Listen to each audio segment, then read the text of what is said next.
면접관님들이 저를 좀 신뢰해 주신 것 같아요. 그렇죠. 그렇죠. 내가 현실에 타협을 할 것인지. 그렇기 때문에 그게 전혀 단점이 되지 않아요. 후자 쪽을 선택하라고 추천을 드려요.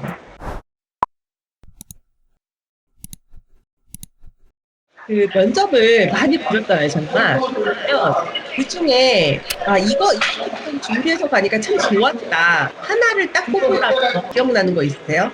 제 이력서를 봐도 제가 봐도 이거는 물어볼 수밖에 없겠다 하는 질문이 있었는데 저는 그거를 잘 포장해서 말할 줄도 몰랐고 회사 입장으로 얘기해야 되는 줄도 잘 몰랐거든요. 예를 들어서 뭐 왜 이렇게 짧은 경력만 있나 이렇게 물어봤을 때 대답을 아예 못하고 나온 적도 있었고 말을 더듬거나 뭐 그랬던 적도 있었는데 그거를 이제 선생님께 여쭤보고 객관적으로 이건 어떻게 해서 그렇고 이건 어떻게 했지만 결과적으로는 뭘 배울 수 있었다 이렇게까지 끝마무리하는 거를 준비를 해가니까 거기서 약간 면접관님들이 저를 좀 신뢰해 주신 것 같아요. 경력이 짧은 사람들은 본인 스스로 먼저 자신감이 떨어져 있어요. 근데 짧은 이유가 있고 그 안에서 내가 배운 거를 보여주면 되거든요.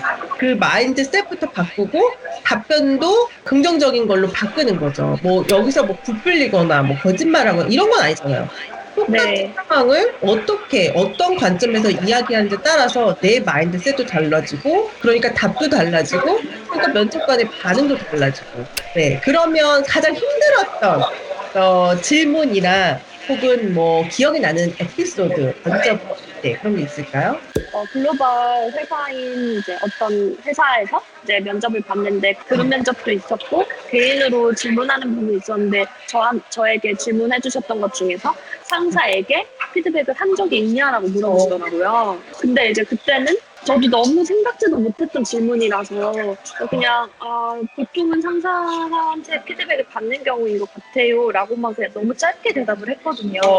이거는 아니구나라는 게 머릿속에 이미 들고 있는 상황이니까 근데 그게 너무 좀 아쉬웠던 것 같아요. 네. 그 회사를 그때 이제 떨어지고 나서 저한테 연락을 주셨잖아요. 그 질문을 다시 받는다면은 어떻게 생각하세요? 저는 뭐 상사분들과 피드백을 주고받는 경우가 있었다. 원래 티타임을 또 가지고 서로 개인적인 얘기도 하는 사이였기 때문에 가능한 일이었고 또 그 분이 후배들에게 의견을 받아들이실 준비가 돼 있으신 분이셔서 저는 좀 조심스럽게 이건 어떻지 않을까요? 라고 질문을 드리니까 그 상사분께서는 제 질문과 뭐 답변의 의도를 알아주시고 저희가 사이가 좀 돈독해질 수 있었다. 이런 네. 식으로 답변을 했을 것 같아요. 그렇죠. 그렇죠. 일단 앞부분에 네, 있습니다라고 한 거는 yes라고 대답한 거거든요. 아주 잘하신 거예요. 무조건 질문을 한다는 건요. 그거를 듣고 싶어서 질문을 하는 거기 때문에 제가 잘 생각은 안 나는데 혹은 그런 적은 없습니다. 이렇게 돼버리면 면접관들 점수를 줄 수가 없어요. 근데 지금 설명을 하셨잖아요. 네. 그러면 그게 정말 최고의 답은 아니더라도 반 이상의 점수를 받을 수가 있거든요. 그래서 지금 같은 경우는 사실 예를 들어서 자세하게 설명은 안 했어요. 근데 조금 전처럼 말씀하셨을 때는 면접관이 다시 물어볼 확률이 높아요. 그러면 그런 비슷한 예 아니면 기억나는 예가 있으면 한번 얘기를 해주세요. 이런 식으로 이제 구체적으로 물어보게 되는 거죠. 그러면 이제 그때 조금 더 구체적으로 얘기할 수가 있는 거예요. 네, 아주 좋은 경험 주셨고, 네, 그러면 혹시 궁금하신 거 저한테 추가적으로 물어보고 싶고 이런 부분 있으신가요? 네, 저는 궁금했던 점이 저는 네. 항상 뭐 계약직에 대해서는 부정적으로 생각하지 않았었는데요. 근데 뭐 가고 싶은 업무인데 비정규직인 직장과 업무는 새로운 업무지만 정규직의 포지션이면 어디를 가는 거를 추천하시는지 궁금합니다. 너무 좋은 질문이에요. 내가 현실에 타협을 할 것인지. 왜냐면은 정직원이면 훨씬 안정되고 급여도 많고 하니까. 근데 내가 딱히 원하는 그 분야는 아니에요. 전공 분야도 아니고 내가 했던 경력 분야랑 좀 벗어나고. 그런데 이제 그 단기직이나 계약직 이 포지션인데 거기는 내 분야고 내가 하고 싶어하는 분야예요. 근데 단기직 계약직이라는 게 내가 생각해서는 단점이 되는 거죠. 그랬을 경우 저는 길게 보시길 원해요. 목표 자체를 어디에 두느냐. 내가 장기적으로 봤을 때 내가 2년 후, 3년 후에는 어디 어딘가를 가고 싶다라는 목적이 있잖아요. 목표가 있잖아요.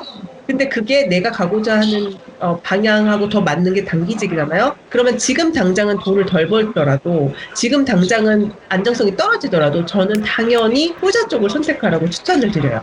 일단 해외 취업으로 보면요. 그렇게 단기직이나 계약직에 대한 편견이 없어요. 그렇기 때문에 그게 전혀 단점이 되지 않아요. 근데 한국에서는 그게 단점으로 보이기도 하잖아. 계약직이었다, 단기직이었다. 하지만 그때도 어떻게 대답하느냐에 따라서 그 6개월, 짧은 기간이라고 하더라도 거기에서 같은 분야이기 때문에 뭔가 새로운 걸 또 배운 거거든요. 그렇기 때문에 충분히 경력이 될 수가 있어요. 근데 완전히 다른 분야로 간다라고 하면은 경력을 살기가 힘들거든요. 그렇기 때문에 추천드리는 거는 당연히 아무리 계약직, 단기직이라고 하더라도 내가 장기적인 목표가 그쪽 분야라면 아무리 짧더라도 그쪽 경력을 더 쌓는 게 훨씬 더 낫습니다. 원하시는 분야로 최종적으로 되신 거 다시 한번 축하드리고 오늘 시간 내주셔서 너무너무 감사합니다. 아, 네, 저도 감사드립니다. 네, 그럼 앞으로 종종 소식 전해주시고요. 또 질문 궁금하신 거 있으면 언제든지 연락 주세요.